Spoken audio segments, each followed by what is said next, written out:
All right, we got props to review on the show today here on FST. Maybe this will make your decision easier with some betting, some daily fantasy, or maybe even some season-long fantasy as well.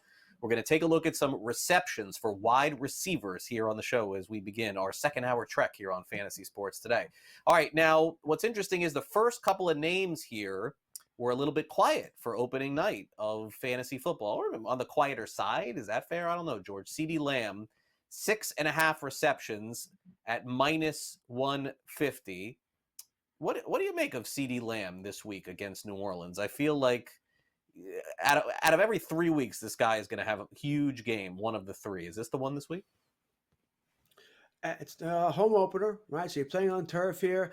Now, I mentioned Marshawn Lattimore, the top cornerback for the Saints, might be out.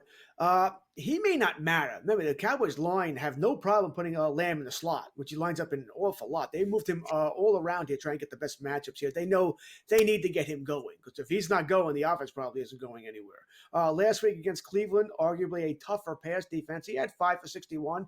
And, the Cowboys for a while didn't care. All right, the game was over. They were trying to move on. He had 10 targets. I imagine he gets this. Like I said, home opener and all that. That being said, I am not paying minus 150 for it. I'd rather it be almost 7.5 and get plus money, or maybe minus 110, whatever it might be. Minus 150 is too high a price for me to pay in a game that, hey, listen, it wouldn't shock me it's a blowout again if Carr's making mistakes there. I don't expect it to be. I think it's going to be a close contest, but I'm just not paying the price. But I'm not going the under either because I think he's going to get it. Yeah, and by the way, Lattimore did not practice any day this week, including on Friday. All right, now here is one that I like the over. I'm not a big over guy. Mostly I think you lose a lot of overs when you bet those. There's not as fun to go on the unders, but that's what I do. But I got to believe that you cannot hold Amon-Ra St. Brown down 2 games in a row. So I'm going to go over this one, George. 6.5 receptions. The unfortunate part here is you got to risk 140 to win 100. So maybe what I would do is search for an alternate line, and if you land on 7, you get a push. But I think that this is a chance to go way over that. I'd actually look for 7s, alternate FanDuel, DraftKings. Once again, remember what I said about Chris Olave earlier in the show? But New Orleans is going to want to get him involved. Detroit's going to want to get Amon St. Brown involved. He was, listen, I know he probably cost a lot of us a game last week. Certainly cost me in a league. What he had, 4 points, whatever it might be. Very disappointed there. And Detroit will want to get him involved. Also, Jameson Williams is questionable to play. I think he will, but he could be hampered a little bit. So there's that to keep in mind as well. Amon St. Brown, same as you. I expect him to get the over. I think your alt line is probably the way to go here. Or maybe you want to parlay it, right? What do they call me? The parlay prince? Parlaying it's not a bad way to go either here. That's what they like to call me, Craig. Parlay Prince. I like my parlays. Parlay Parlays are fun. Gabe calls you that. Dubs is big on the parlay. They call Prince. you the Parlay Prince? I like my parlays. The fresh Parlay Prince of Long Island? I don't think they add in the other words. Just the Parlay Prince or the Poly Parlay. It's another one I get. I learned something new every day here on Fantasy Sports today. We try and educate. Yeah, well, you've done a good job. All right, so alt line has to be in play here too. If you, I'm not on this one, but if you want to go over on Garrett Wilson's number, I mean, you got to find a better bet than this on FanDuel. Minus 170. I mean, just play the 6 or go under. I mean, it's just so dangerous to play any one player at this high line. I've always said this, George. If you feel the conviction to make a bet in life, and you feel strongly about it, well, you may as well try to get some plus money on it if you think it's that good. And I'm not saying that his total of 6 would be plus money on the alt line, but I guarantee it wouldn't be minus 170. So I would find that if possible, or go under. Once again, I agree with you. I'm not going the under because I think he's going to be a main part of the offense here. I think the Jets are going to want that to happen. You're playing against a decent Tennessee defense. This is not a bad Tennessee defense. It's solid here. Garrett Wilson had 5? I think did he get 6? I think he got me my over on Monday night. He got it late. I was very happy about that. Thank you, Mr. Wilson, because I was freaking out about it for a while. So I think he gets it, but I'm not paying minus 170. I'm generally around the minus 160 range. That's as high as I'll go before I start to panic a little bit. And generally that's more games. Taking it on the money line. I don't like taking props because there are a million props. We can find better prices on even if it's on other players here. So once again, same thing. I think you can parlay it again, or like you said, take the alt line. You'll get a million other choices. If you think he's going to get 7, I don't mind going over 7.5. You're going to get a much better price. Yep, would agree there. All right, so Debo Samuel, who was really active in the game, his numbers really didn't indicate that. It felt like he was in on every play. George, as he mentioned previously, does like him quite a bit, so I'm going to guess you're going to go over this one. 4.5 on the receptions. If you take the under, it's actually minus 130. So it's sort of strange line to me here a little bit. I don't know. I mean, does Debo not catch 5 passes a game? It feels low. Well, with Debo, it's because he's all over the place, right? They use him as the multi-tool. He's going. When I mentioned in the bold predictions that he'll be a top 10 fantasy wide receiver, I didn't mention receptions because he's going to rush the ball. All right, it makes him so much more valuable. The Cowboys are doing that with CD Lamb, by the way, putting him in the backfield, let him run the ball, put the ball in his hands.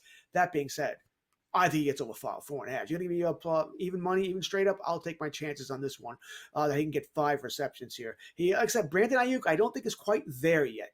Listen, he's going to be fine, but he's only been in camp for a couple of weeks now. I think it's going to be a Debo game here. So yes, I'm going to go the over on receptions for Debo. Yeah, with basically losing your starting running back, one of the best players in the league, San Francisco throttled the New York Jets last week. So I don't know. I'm maybe a little bit worried if I'm a Jets fan going into this week. But here's one I'm not worried about. I don't think the Texans get enough credit for finding Nico Collins, George. I mean, this guy is so good. And anybody who thought last year was a fluke, I think they're crazy. They have a lot of other weapons there, and I know Stephon Diggs is involved in the game plan. 4.5 is his receptions total. I guess I'm going to go over this one too. I mean, generally I'm finding unders with this stuff, but I am so impressed with Nico Collins. I think he's better than Stephon Diggs. He makes some incredible highlight catches every single week. And I think that there's a chance at the end of the season, George, next year, we're talking about Nico Collins being a first-round pick in fantasy football. Good player. Really good player. And we know Stroud likes him. And he may be Stroud's number 1 there. Looking at from last week, he had 6 receptions. He led the team in targets. He had 8 targets. So Stroud is looking his way. Listen, I know it's a Sunday night game. It's in Houston. It's against a tough defense in Chicago. I like this. I don't think I will have this bet as part of a parlay. It's probably going to be if I'm down, I'm going to need this one to help me get out from under here. So I'll leave this alone until Sunday night. The problem is I think that number gets worse. I don't think we're going to have minus 135 from Sunday night. I think it's going to go to minus 140, minus 145. So I think you probably should want to grab that now. But I'm with you. Over for Nico. All right, says the Parlay Prince. All right, now on to Chris Olave of the New Orleans Saints. All right, so I finally found an under here for me. This would be the one for me. I just don't trust this guy, George.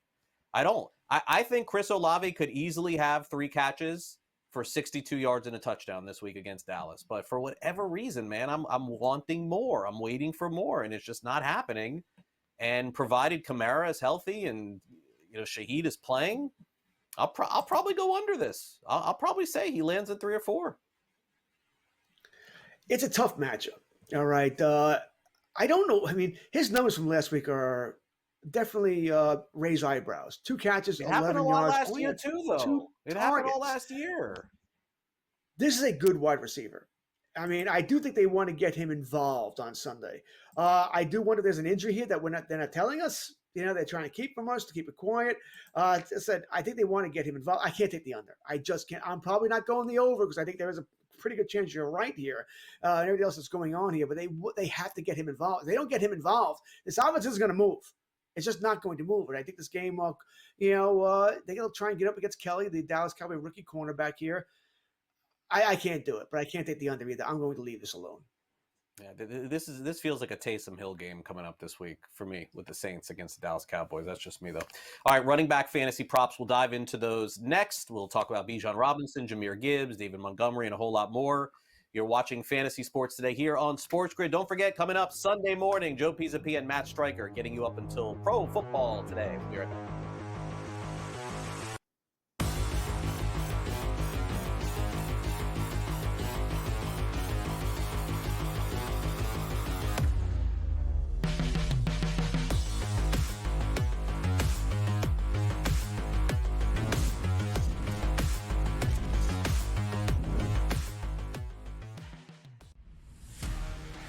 You know what? What can one of these quarterbacks or wide receivers do for me this year to make a wager? It's got to be the running conditions there for Jaden Daniels. In regards to Jaden Daniels, I was on him in regards to the Heisman Trophy. I actually think he's going to do it on the ground, through the air. 40 touchdowns, 4 interceptions, playing in Kingsbury's offense where he wants to spread it and throw it, I think he's going to put up dynamic numbers. Pro Football Today, only on SportsGrid.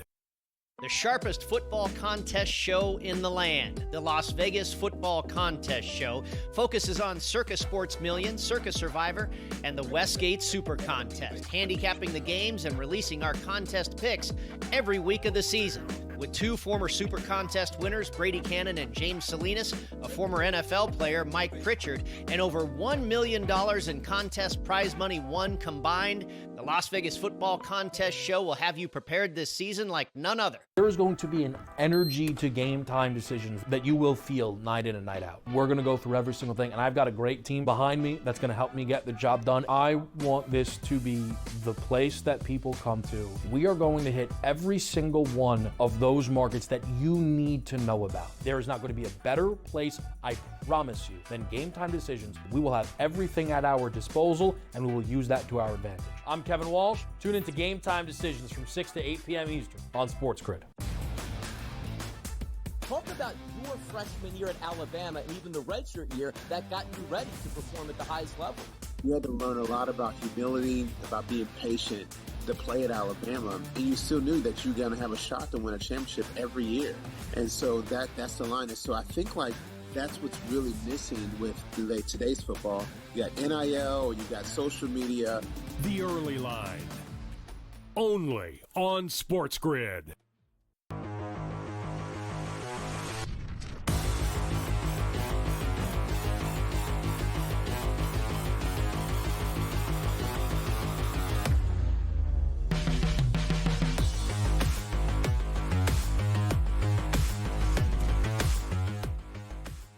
Welcome back to Fantasy Sports today here on SportsGrid. Craig Mish along with George Kurtz. We're going to take a look at some running back fantasy props here. And although Arthur Smith was on the other side of the field, he would have been very unhappy to see Bijan Robinson getting 18 carries and 5 receptions in the game against the Pittsburgh Steelers. They're definitely making more of an effort, as they should, when you draft a player this high.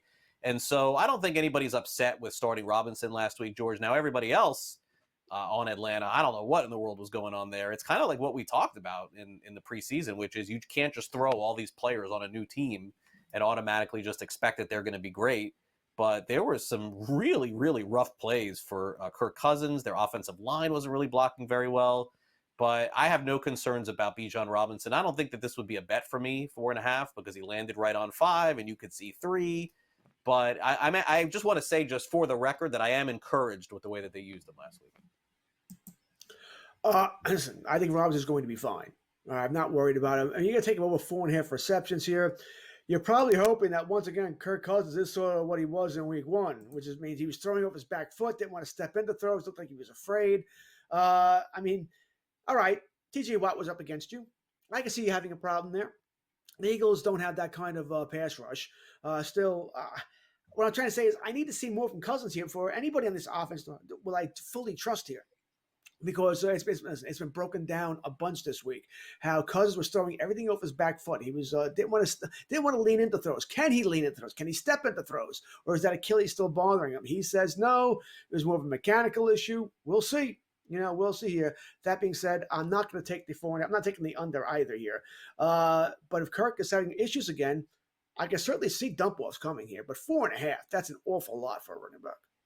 Yeah, it's not a lot. It's just a high prop to start off with, to set. Now, Jahmyr Gibbs, you remember him all last year. He was just crushing all of his props. His rushing props, his longest rushing prop. Remember when they had his receptions at like 2 and 2.5? That's not the case anymore. He did score a touchdown last week on 11 carries. 3.5 is his receiving props this week, George. Total of that. -120 on the over, -110 on the under. Again, another line that feels sort of fair to me with Gibbs. See, I kind of like this one because I think Gibbs is that back. You want to get the ball in open space, right? You want to dump it off to him, let him run, and do the damage he can do here. Montgomery being more your traditional ball carrier. So I kind of like this, and I don't mind paying the 120 for it. This is a rematch of the divisional playoff game last year between these two teams. So they sort of do know each other here. I think Gibbs is an explosive player, and I want to get him the ball in his hands whenever possible. I think Campbell knows that as well here. I like the over for this. I'm going to take the over.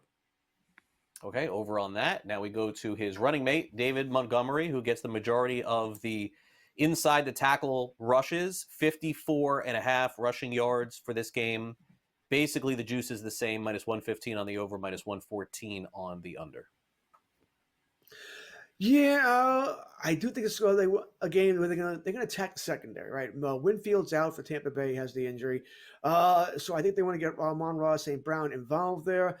I think Montgomery's going to be fine here. I wouldn't take the under. It's either the over or nothing for me here, and I do think he's going to get there. I just think there are going to be some props that I'm going to like better than this. If I did take this, it'd be a small play on the over. It's tough to see, when you go in over here. What if Gibbs is playing better? And, he's being more explosive. Does Montgomery not get as many touches here? What if Montgomery gets hurt? Of course, yeah. Overs, there are always more that go into an over here. Sometimes it's just easier to bet an under. So I kind of lean over, but I don't see myself playing it. Now, the next player I was surprised wasn't as involved in the game plan, but it was a very strange game that played out last week between Tennessee and Chicago. I mean, Tony Pollard hasn't looked this good in years, as good as he looked last week, and then all of a sudden the wheels completely fell off the Titans. But Tajay Spears is our subject, George, and he was not nearly as involved in the game plan as I thought he was going to be. His total is 23.5. I thought the notion was that this was going to be maybe a 70-30 split. It really was not. He only had 4 carries. He did catch the ball late out of the backfield a couple of times to give you something. So I'm just not sure if what I thought was going to happen with Spears is even a thing this year. I'm going to have to lean toward the under here until I see Spears getting like 8 carries in a game. I mean, 4. That's a really low number, especially in a game that was tight the whole way. That was an incredibly low number. That being said, he did damage with them, right? He averaged 5.2 yards a carry. As far as he didn't get more here, especially on a close game against a good Chicago defense here. We saw what San Fran and the run game did to the Jets, right? I think they're going to run the ball a whole bunch in this game. I don't trust Will Levis at all here. DeAndre Hopkins is banged up. I think he gets this. I kind of like the over here. I'd like actually a decent amount, especially for the price we're paying here. They got to give him more than 4 carries. Although you bring up a good point, though. Pollard looked great. Cowboy fan, just fantastic. Good for you. But, I think Spears gets more than 4 carries in this game. You give me 6 to 8, I think it's over this number easy here. So I'm going to go over. Yeah, I mean, I thought he would have got that last week. So that's sort of my thinking here. All right, let's cap it off with Austin Eckler. Brian Robinson really seems to be the guy with Daniels. There's a lot of, I saw that game closely last week, a lot of faking the handoff, George, a lot of handing the ball off to him, George. So I don't know how much Eckler is going to be part of the game plan, but certainly this should be an easy number for him to go over in terms of receptions. 2.5, it's -160. We talked earlier about alternate lines. That's what I'm looking for here. Find me a 3.5. I'm not going to bet over on -160 for this guy. Yeah, this is a number where I wish it was 3.5. And you give me, -110 or even plus money there. I'd be much happier with it. He had this number last week, easy, 4 catches, 52. I don't see why he doesn't do it again. So I certainly lean the over. And once again, I'm going your way. Let's go to the alt line here. I think people forget that. You can find the alt line here, get the 3. And you said it earlier. What's the worst thing that can happen? Okay, he lands on 3, you get a push. All right, well, I'll live with that. No problem. I don't want to risk -160 in case something happens here. I think points are coming in this game between the Washington and the Giants on Sunday, so I'm not worried about it. I think he reaches the total. I think he might double this. Yeah, it was really interesting to watch Washington with what looked like a capable quarterback for the first time. And I don't know, when was the last time Washington had a really capable quarterback, George? I mean, I can't even think. Griffin before he got hurt? Really? Has it been that long? That feels like 10 years. Has it really been that? Oh, Cousins. Sounds about right. Cousins. Oh, but they got rid of him. Kirk Cousins. All right, I'll give you Cousins, yeah. Got to use that one. All right, coming up, we'll look at quarterback props. We'll touch on Mahomes, Lamar Jackson, Hurts, CJ Stroud right after this. Don't go away.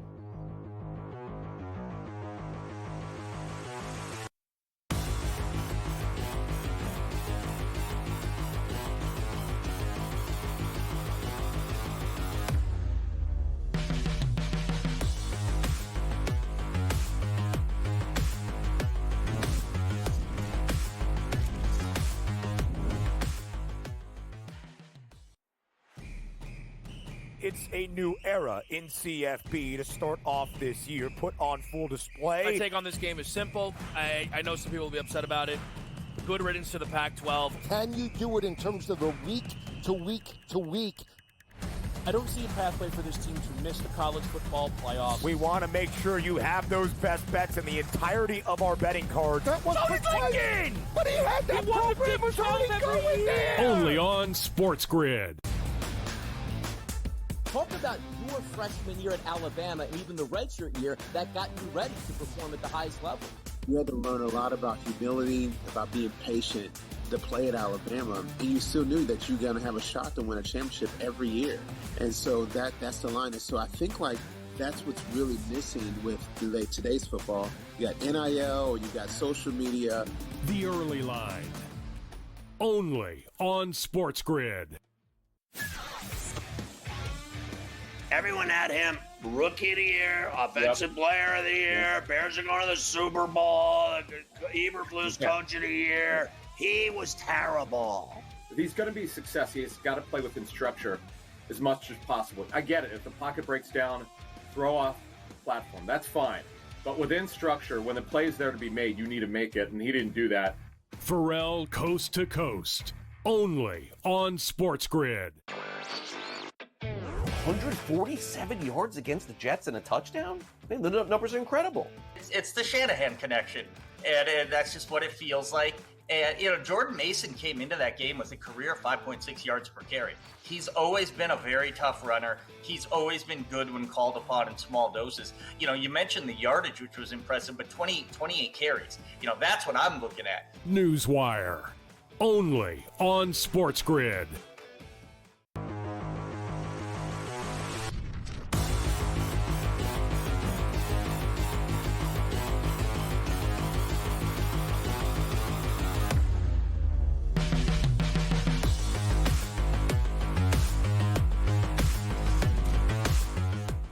Welcome back to Fantasy Sports today on SportsGrid. Taking a look at some quarterback props for the upcoming week in fantasy football. And by the way, bettable over on FanDuel and DraftKings, but also helps you make a decision on game day as well. Let's talk about Patrick Mahomes of the Kansas City Chiefs, George. 24.5 passing completions this week.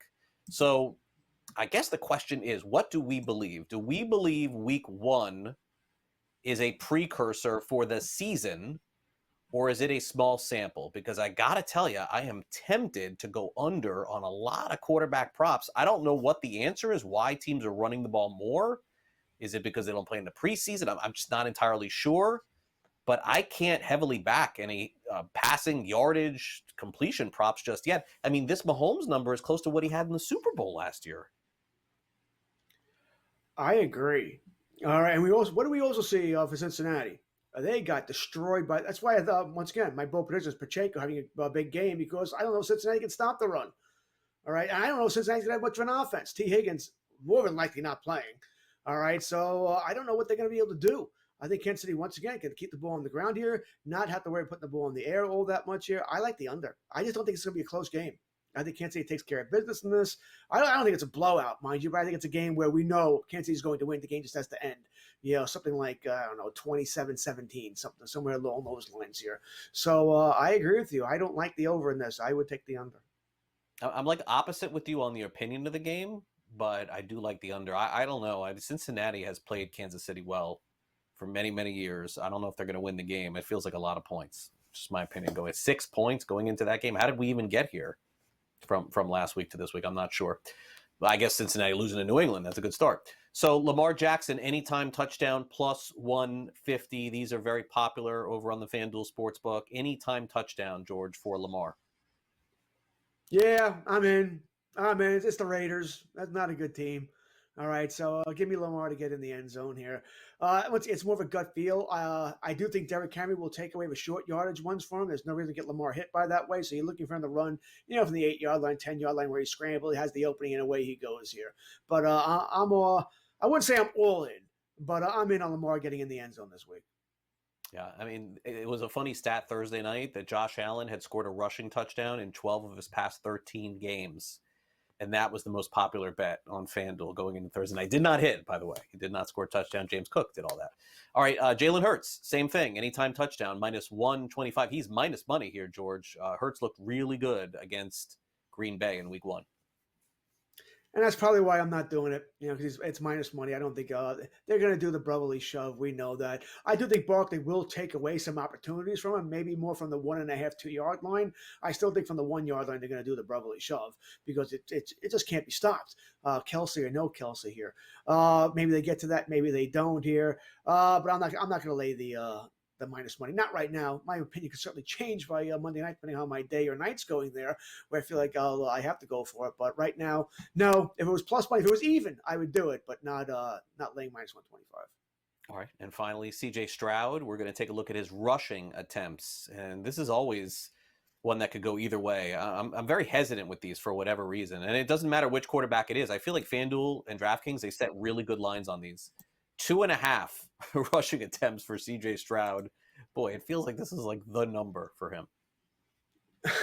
I mean, he had 4 last week, for what it's worth. I doubt they're design runs. They're scrambles where he had to go here. Chicago's got a good pass rush. I mean, it's 2.5. I mean, it's a high number here. I kind of lean yes. But once again, this is more like it's a fun bet. Why not? We'll go yes, minus 118. I'm not paying a heavy price for it, but it wouldn't be anything big. I'm certainly not anything that's going to kill my bankroll if I don't hit it here. So I lean yes on this just because I think Chicago has a good pass rush. Sunday night game, they'll be jacked. Maybe they'll put Stroud on the move here. Maybe there will be a designed run to help out here. So I lean yes, but I don't love it. You know what's interesting you've said throughout the show, I'm not sure I agree with you. I guess we'll find out Sunday, is you seem to be pretty bullish on the Bears defense. And I kind of felt like Tennessee gave them the game. Like I don't know necessarily that. The first half, Tennessee dominated the Bears defense. Did you see Leatherstone football? I'm not saying you're wrong on the Bears D, but I would love to see a second game here because they did not show me anything in that game. I'm just saying. I mean, yeah, he threw a ball up in the air and they ran it back for a touchdown. But other than that, I saw Pollard running up and down the field. I saw Levis throwing all over them in the first half. So we'll see coming up on Sunday. All right, coming up next, we'll preview some of the games this week. We'll tell you who you should start, who you should sit, Buccaneers, Lions, Rams, Cardinals, Bengals, Chiefs. We'll touch on them all next. This is Fantasy Sports Today on SportsGrid, and we'll be back after these messages.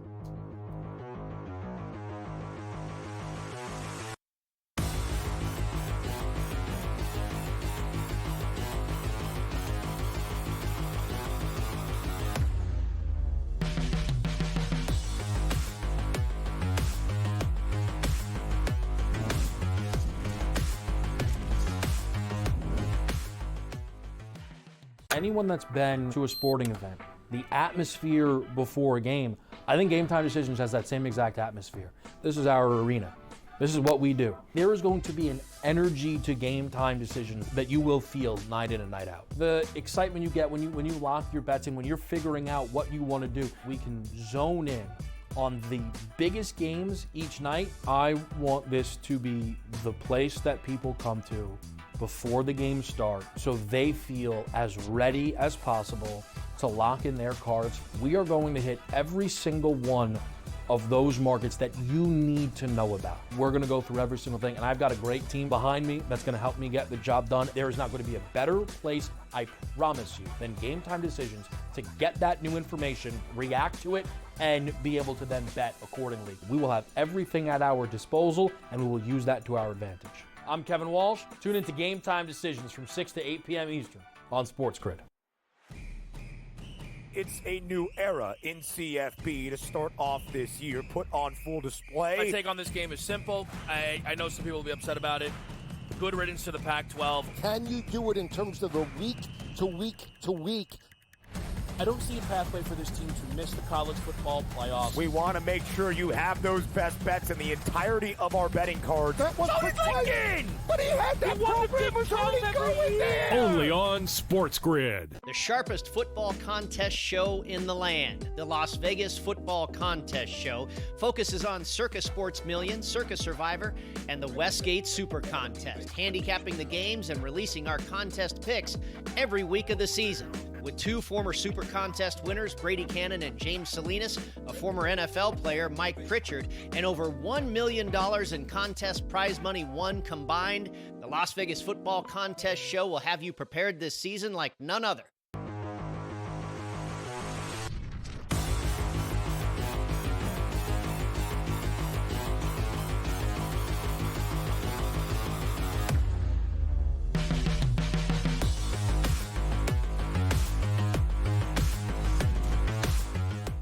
Welcome back to Fantasy Sports today here on SportsGrid. We got some big games coming up in both fantasy and reality this week. I'm taking a look at my game board here. Buccaneers and Lions is the first game we're going to preview. And the reason why I am looking down at it, because I was going to guess without looking. I know Sam is covering me up here because I'm looking. That's okay. You don't have to. I was going to guess that it was the highest total on the board, the highest game total on the board. And I was right. So, yeah, this is going to be a very high-scoring game this week. Detroit, any game they're involved in, is very high-scoring, and Tampa Bay has looked really good. So as we touch on this game, George, in particular, it's pretty easy. I think Baker all of a sudden moves into the bottom end of QB1s. It's all hands on deck with Evans, Godwin, Rashad White. I think they're all in. And if you have a Lion, you start them. So this is probably going to have some of the most starters in all of fantasy football involved in this game between Tampa Bay and Detroit.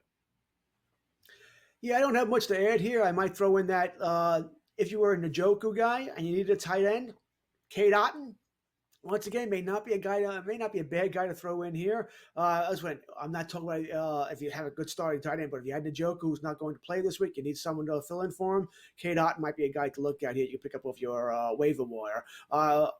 Listen, we all expect points to be scored here. I don't know if either one of these teams can stop the other. I mentioned Antoine Winfield is out for Tampa Bay. He's their number one corner. He's not going to play. We all know the Lions can be beat in the secondary as well here. The ball should be in the air a whole bunch here, and I think we'll get over by the early fourth quarter. I think it's going to be an in-game over as well. Yeah, I do think Amon-Ra St. Brown has a big game in this one. I mean, this guy was picked second or third in fantasy drafts. To think that he's going to do nothing all season is crazy. All right, so this is a little bit of a tougher one for me because I feel like I know who to start from the Cardinals. Like, I know who the quarterback is. I know who their number one wide receiver is. I know who they're going to start at running back. I'm pretty clear on that. The Rams, to me, George, continue to be the team where I don't think the coach is deliberately lying, but I can't ever read this guy, Sean McVay, who's going to be the second wide receiver. Remember we went through this stuff with Cam Akers for so long, Todd Gurley in the Super Bowl. Is he going to play? Is he going to not play? And CJ Anderson was playing. It was so bizarre. We're going to hear Kyron Williams going to return punts, but they're going to use this kid, Blake Corum. Guy didn't even get on the field in their last game against Detroit. I mean, look, you got to play Cooper Kupp. You're probably throwing Matthew Stafford out there. I'm going to be very tempted to play a lot of players on the Rams, but my trust factor is low. And nothing against McVay. I get it. Be sneaky. That's fine. But he is sneakier than most for me. I said I like McVay. You're not wrong, by the way, but I like McVay. He's got personality. I can see why Fox wanted him to be come and do a studio show or be a analyst, whatever they were going to get him there. I agree with everything you said there. Stafford's obviously a play. Kupp is certainly a play here. I'm starting Kyron Williams. I'm probably not starting anybody else, though. I'm not going to go Robinson. I don't need to in week 2. I should be okay. Robinson, Tyler Johnson, or even Parkinson, the tight end. He's somebody I might think about once again for a Njoku. I think Arizona is actually more interesting. You're starting Kyler Murray. You're starting James Conner. So the question is going to be about what you're going to do with a secondary wide receiver. You're probably starting Harrison. All right, if you can do better, I mean, he's your second, third round pick. All right, if you can sit him in for somebody else, okay. But as I said earlier, there are plenty of Hall of Fame wide receivers who had terrible first games. I think he'll be fine. They'll make more of a concerted effort to get him the ball this week. The question is going to be, do you start Dortch? Do you start Michael Wilson? Those are the guys that become a little bit more interesting here. I'm probably not where I would rather not. I don't think this is the game where we're going to see a million point score where you want to get the secondary wide receivers in there, but all the starters are going for me.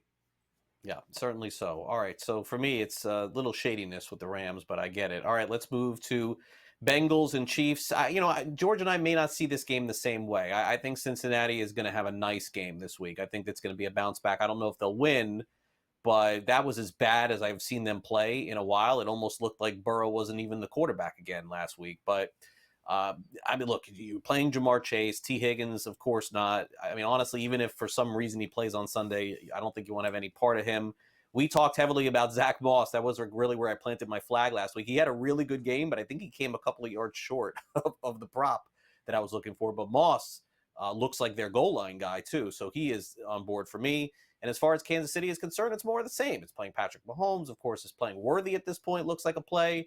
Kelsey looks like a play. Pacheco, too. Some people I saw throwing P. Ryan in there as a flex, but that didn't really work out last week. So you got anything different than me? I mean, when it comes to Cincinnati, listen, you're starting Chase, and by the way, Chase told us on what was it, on Wednesday though, or Thursday? I think it was Thursday actually, that they're the team to beat in the AFC. Okay, sure, it's not the two-time defending champions you're about to play, but it's you who just lost to New England. Yeah, okay. You probably have to start Burrow, but I'm not thrilled about it. I'm not. Without T. Higgins, there's just no one there. They're gonna try their best to take Chase out of it. Your running game's not good enough to keep teams' offense here. And by the way, your numbers in September, Joe Burrow, they're just terrible. They don't win games early in September. It takes this team a while to get started here. Everything points towards KC. KC is starting all your normal suspects here. Of course, Mahomes is going. Rashid Rice, Pacheco, Kelsey. We like what we're seeing there. Xavier Worthy, he's starting for me. Yeah. All right, once again, so I'm starting everybody. I think Kansas City wins this game. I don't think it's a blowout, but I think they are a team that we know they're going to win. 27-17 sounds about right for me. Yeah, I'm going to take the Bengals in this one. All right, Saints and Cowboys. Let's move on to that game. And look, when I look at this one, it's pretty cut and dry for me. Saints scored so many points last week.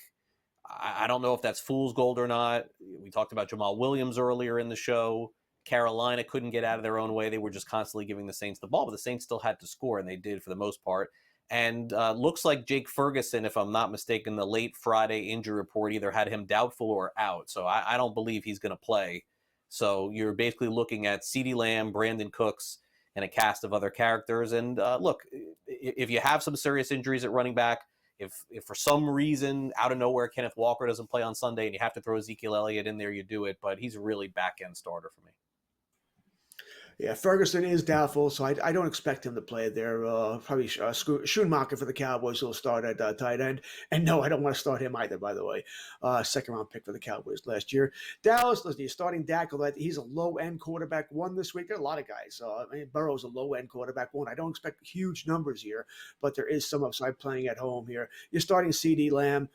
Hey, listen, if you're starting Zeke, you're hoping for a touchdown deodorant here. You're hoping he gets in the end zone here. I think Dallas will start to give Rico Dowdle some more run. Eventually, we're going to see Dalvin Cook get some play here as well. Cooks, you and I kind of both like here. Once again, someone's got to catch the ball other than CD here, especially with Ferguson not likely to play. As far as New Orleans, I think Carr's going to put the ball in the air a bunch. I just don't know what you're expecting here. So I'd rather not start him if I can here. Kamara goes for me. I'm starting Olave because, once again, he's probably my wide receiver 1, wide receiver 2 at worst. So I got to start him. I don't have a choice here. Shaheed could be a sneaky play here. You probably want the game script to say Dallas is winning here in New Orleans. Has to put the ball up in the air a lot. Taysom Hill. He's the boomer bust tight end, right? Because he's listed as tight end here. He could have a big game. Maybe not. We just don't know. All right, so if you don't have the Njoku, though, and Hill's out there, I don't mind throwing him in here. See what happens. Yeah, as we're doing the show, there's one other game that we should just touch on real briefly here because George said something earlier in the show. The status of Jordan Love seems a little bit bizarre. Late Friday, he not that he was upgraded, but he's listed as questionable going into the game. If you look at the point spread, the Packers are not favored at home in this game, which tells you that Vegas isn't stupid. Neither is FanDuel or DraftKings. It tells you he's not going to play. I do find it interesting, though, George, that he is listed as questionable and not doubtful and not out. And I think for Love, people who have Love and also people who have their receivers, they should wait just to be sure on Sunday right before kickoff. I doubt he plays, but I think once again, I think they're playing games, just trying to keep people guessing. But I was shocked he's questionable and not doubtful. Yeah, me too. All right, we will have a little buy or sell conversation coming up. Are you playing daily fantasy this week? Well, the next segment is for you. We'll be right back.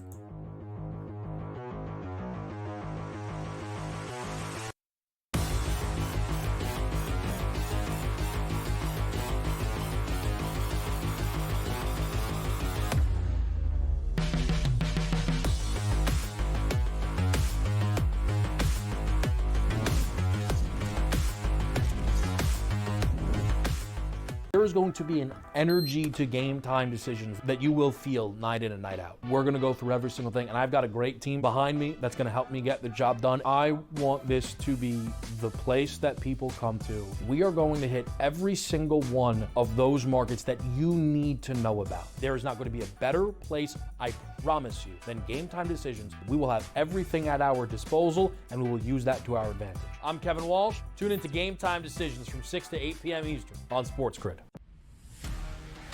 You know what? What can one of these quarterbacks or wide receivers do for me this year to make a wager?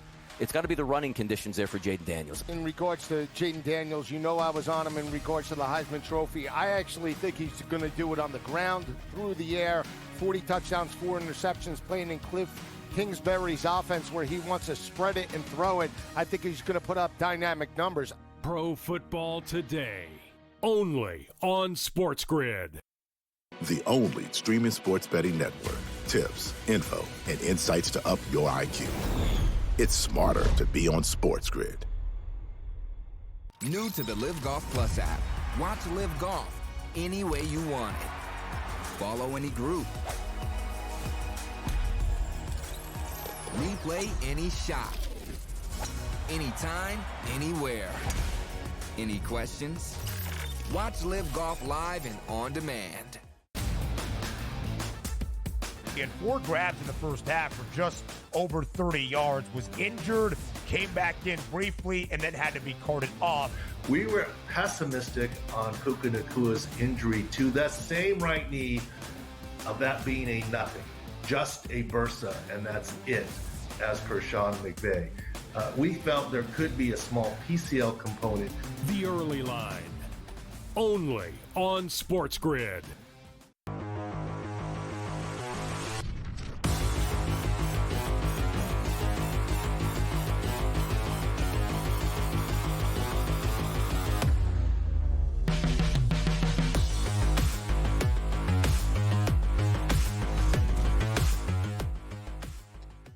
All right, let's take a look at the Sunday slate, daily fantasy, and see who we may like this week. And the way that we do it is we play a little game of buy or sell.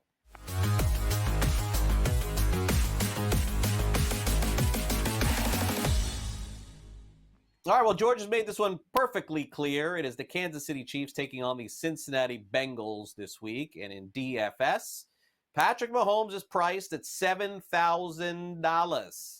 George, are you buying or selling Mahomes at $7,000? I think Mahomes will be solid here, but I already said I think they're going to run the ball a bunch, right? I love Pacheco this week. I think he's the much better play here. So I think there'll be a better quarterback to take here for that price here. I think Mahomes will have a representative day. He's not going to crush you, but you're probably going to need that second touchdown for him just to make, to break even for you here. I don't see him throwing for 3. Listen, touchdowns can be finicky. Maybe if, Pacheco gets to the 8-yard line and Mahomes keeps throwing to Kelsey or Rice breaks one or Worthy breaks one here. But I'm going to sell on this, Craig. I would rather find somebody else. Yeah, I'm with you here. George and I are hitting the red button on Patrick Mahomes. I think, Daniels on Washington. I mean, depending on the slate that you're playing, again, afternoon slate, evening slate, but we're just simply looking pricing. I'm going to sell on this one, too. I think there are better quarterbacks to play this week. I also, by the way, really like Jared Goff this week against the Tampa Bay Buccaneers. I think that's 51 total. You can't dance around that one. All right, Kyren Williams, let's get to him.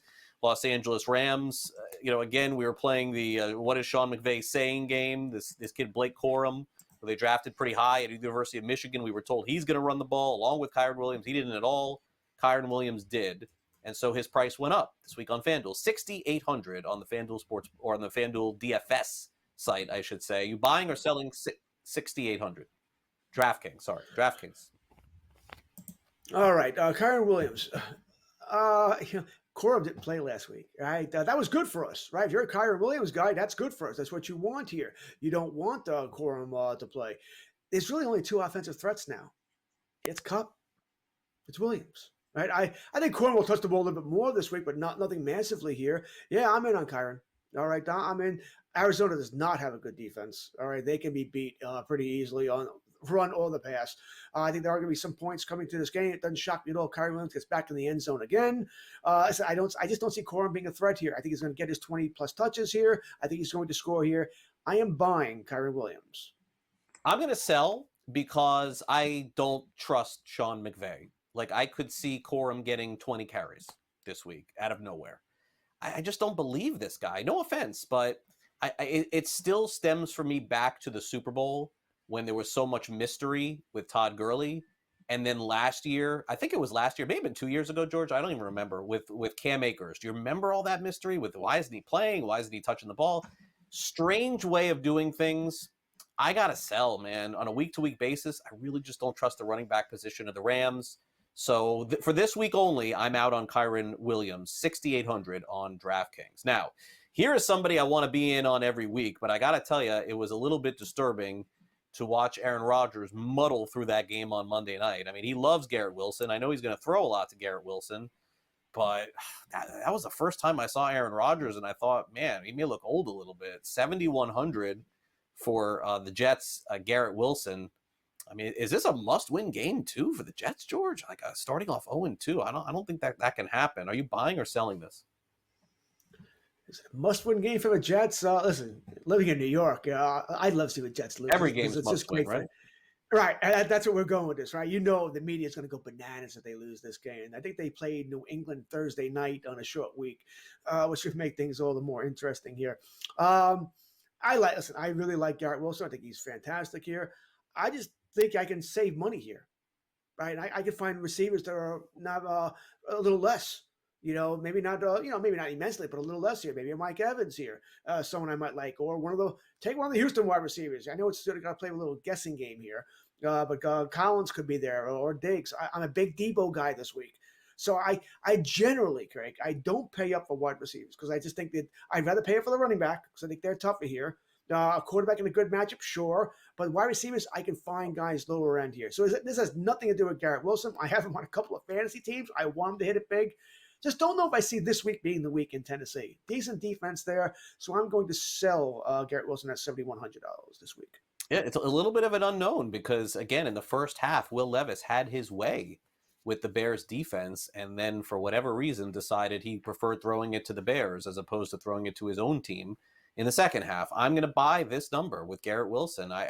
He was so talented with Mike White and all these other different quarterbacks. I don't even remember who the quarterbacks were for the Jets last year. Simeon, was it? I don't remember. Either way, he performed very well with every quarterback the Jets threw at him. Why wouldn't he with Aaron Rodgers? If he doesn't this week, I'm very worried about the Jets, honestly. I don't panic 2 weeks into a season. If I'm a Jets fan and they lose this one, I'm panicking, man. Finally, let's get to the tight end position. We'll go to San Francisco 49ers tight end George Kittle, 5,500 on DraftKings. So this week, George, is Kittle a $15,000 value or a $3,000 value? He never hits his value. It's a matter of way over or way under. That's fair, right? Is this the week where he has the big breakout week? There is San Fran plays Minnesota in Minnesota. I don't mind it, but I'm not going to pay it. Once again, I think I could save. Tight end is fairly deep. I don't need to pay up. If I'm not going to pay up for Laporta, who's very expensive, you want to go out and grab him, which you certainly can. I think he will have a good game on Sunday, but I can go with McBride.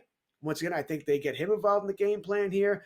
Maybe Ingram, although I don't love him either. I am not paying for a likely, by the way. I don't know if that happens. I don't know if it's likely he has that kind of game again here. So I don't mind Kittle, but I'm going to sell as well here. I'm going to save some money. I'm looking at McBride this week. I'm a sell also. I'm a sell on Kittle. Although, again, he's on one of my teams rooting for him this week, but he's so unpredictable on a week-to-week basis. I think what has to happen for Kittle to break out is, and again, not rooting for this, it's got to be the elimination of one of the receivers for him to have a big game. And Ayuk, we saw him at his best when Debo was not on the field last year. Debo's on the field. Ayuk is on the field. And their running back, whoever it is going to be good. We know that. All right, let's take a quick timeout. We'll come back and wrap things up in this edition of Fantasy Sports Today here on SportsGrid. Best of luck in all of your fantasy leagues this week. Kickoff is a little bit over 24 hours away for week 2. And we'll be right back. Don't go away.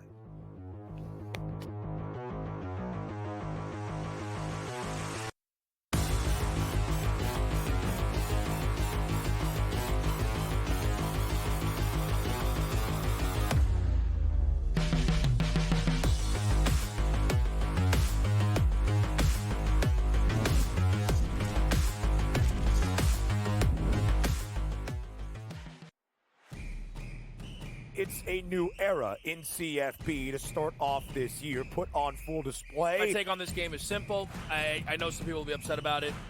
Good riddance to the Pac-12. Can you do it in terms of a week to week to week? I don't see a pathway for this team to miss the college football playoffs. We want to make sure you have those best bets in the entirety of our betting cards. That was Tony Blinken! But he had that program was already going there! Only on SportsGrid. Talk about your freshman year at Alabama and even the redshirt year that got you ready to perform at the highest level. You had to learn a lot about humility, about being patient, to play at Alabama, and you still knew that you're going to have a shot to win a championship every year. And so that's the line. And so I think that's what's really missing with today's football. You got NIL, you got social media. The Early Line. Only on SportsGrid. Everyone had him rookie of the year, offensive player of the year. Bears are going to the Super Bowl. Eberflus coach of the year. He was terrible. If he's going to be success, he's got to play within structure as much as possible. I get it. If the pocket breaks down, throw off platform. That's fine. But within structure, when the play is there to be made, you need to make it, and he didn't do that. Pharrell Coast to Coast. Only on SportsGrid. 147 yards against the Jets and a touchdown? I mean, the numbers are incredible. It's the Shanahan connection, and that's just what it feels like. And, Jordan Mason came into that game with a career 5.6 yards per carry. He's always been a very tough runner. He's always been good when called upon in small doses. You mentioned the yardage, which was impressive, but 28 carries. That's what I'm looking at. Newswire. Only on SportsGrid.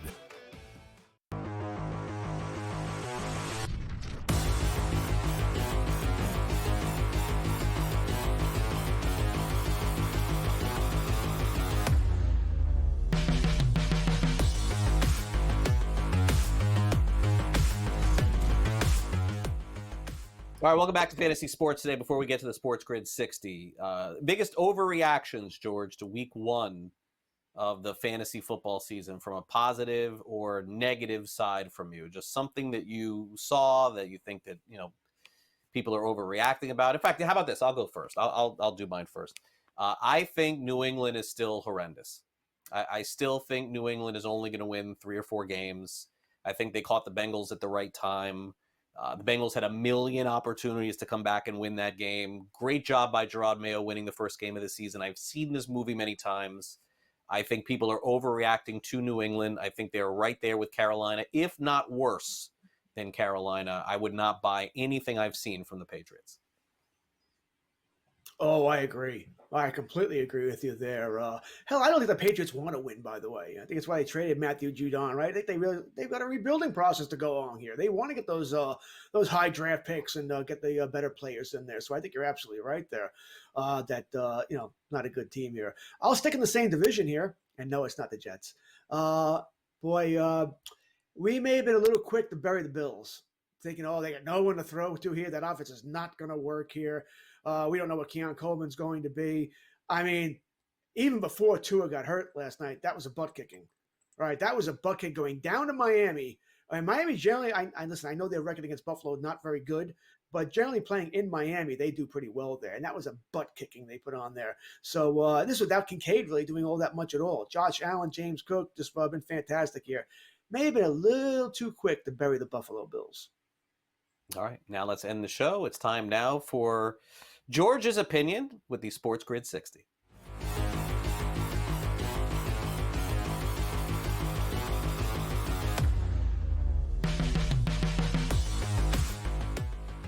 All right. Now, I think I mentioned this last week as a little bonus beef going on here. The new kickoff rule, it's not working. Are you kidding?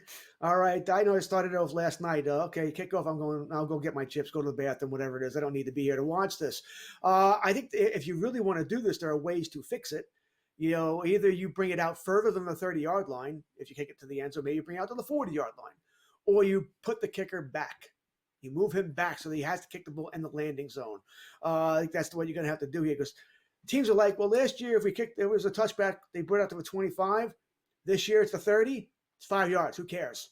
All right, well, we're not going to take a chance that they're going to be able to return this football great. And listen, maybe the NFL doesn't care either. Maybe they really don't want these balls returned. They just want to sound like they're trying to do something, but they really don't want these kickoffs returned because it adds to injuries, and they don't want that anyway. It's where they've been going anyway. They want to get rid of kickoffs, period, here. But what's going on right now, nothing's changed. Like I said, the kickoff is a snooze fest.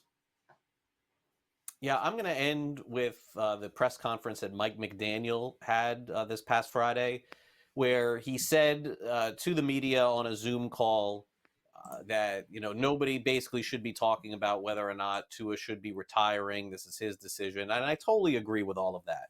But to think that the media isn't going to talk about that subject as a possibility is preposterous. I mean, let's be honest. He's had 4 concussions. Everybody has a right to voice their opinion on an individual. It's Tua's decision in the end if he wants to keep playing and inevitably even chance further damage to his brain and to the rest of his life. But just like McDaniel says, who is anybody to say if Tua should retire? Everybody is to say. We're all seeing the same thing with this poor guy on the field being concussed.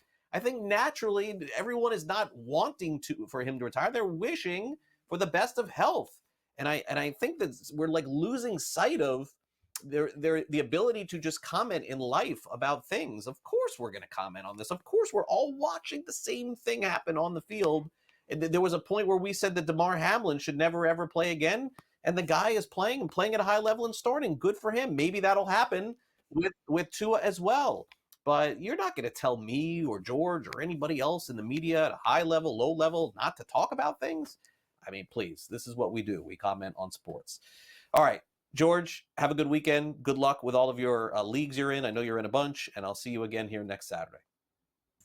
Same to you, Craig. I am in too many leagues, but you know what? I wouldn't change anything. It's still a lot of fun. Yeah, it's certainly, at least at the beginning part of the season. Want to have a good start to the season.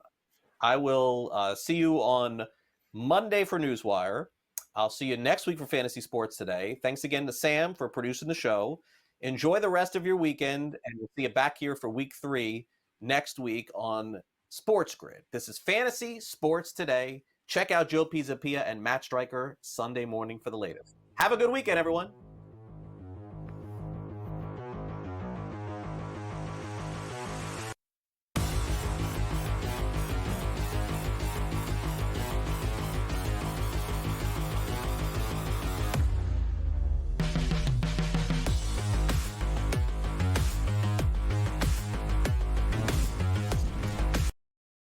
One that's been to a sporting event, the atmosphere before a game, I think Game Time Decisions has that same exact atmosphere. This is our arena. This is what we do. There is going to be an energy to Game Time Decisions that you will feel night in and night out. The excitement you get when you lock your bets in, when you're figuring out what you want to do, we can zone in on the biggest games each night. I want this to be the place that people come to before the game starts so they feel as ready as possible to lock in their cards. We are going to hit every single one of those markets that you need to know about. We're going to go through every single thing, and I've got a great team behind me that's going to help me get the job done. There is not going to be a better place, I promise you, than Game Time Decisions to get that new information, react to it, and be able to then bet accordingly. We will have everything at our disposal, and we will use that to our advantage. I'm Kevin Walsh. Tune into Game Time Decisions from 6 to 8 p.m. Eastern on SportsGrid. It's a new era in CFB to start off this year, put on full display. My take on this game is simple. I know some people will be upset about it. Good riddance to the Pac-12. Can you do it in terms of the week to week to week?